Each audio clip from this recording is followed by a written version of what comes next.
You're looking for some ADHD coping strategies? Well, I got diagnosed over 12 months ago, have been on medication, but this is what I did before my medication and even with my medication to cope with mine. Okay, so number one, and if this is something that you're trying to cope with where it comes to that you can't actually muster up actually getting to do something, or you've got so much going on, it's such a clutterfest that you are really trying to find a way to get to do the first thing, this might help. That is make it visual. And what I mean by that is, if I don't see it, it ain't gonna happen. So use Whiteboard, use your notepad, widgets on your phone, to actually write it down what needs to be done. A to-do list, I've pointed this out in my previous videos, but you need to write it down to make sure that you actually get it done. So if you're sitting there all cluttered up and whatnot, just pull out a text message or a notepad on your phone to write down what you need to do, a post-it note, stick it on your fridge, whatever the case may be, to make sure that that is what you're going to do.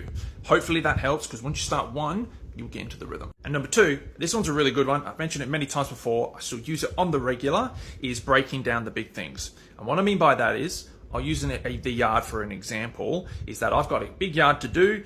I need to mow, I need to hedge, I need to de-weed, etc., right? All that in my head is just going on, and you may have other things that are going on where you've got a big project, you know you've got to do all these different things in that project to get it done. The reality is that it doesn't need to be done in one go. And the beauty of it is that you can break that down into parts, like a book, part 1, part 2, part 3.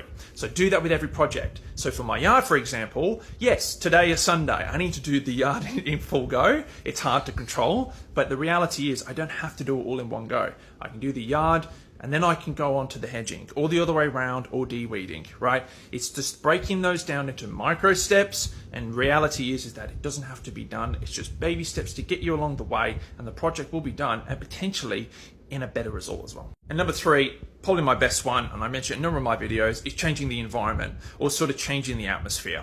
That may be in different ways that you do it. Put on a playlist, get up, do a spin around, I don't know, splash water in your face.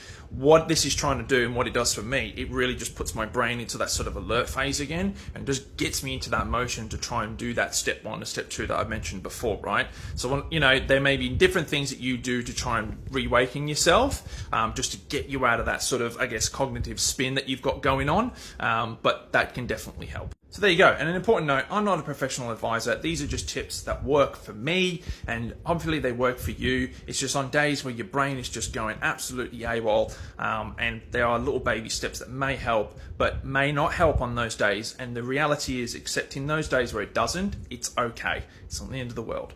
Anyway, I'd be interested to see what about your ADHD sort of tips are in the comments below, and keep following for more ADHD info.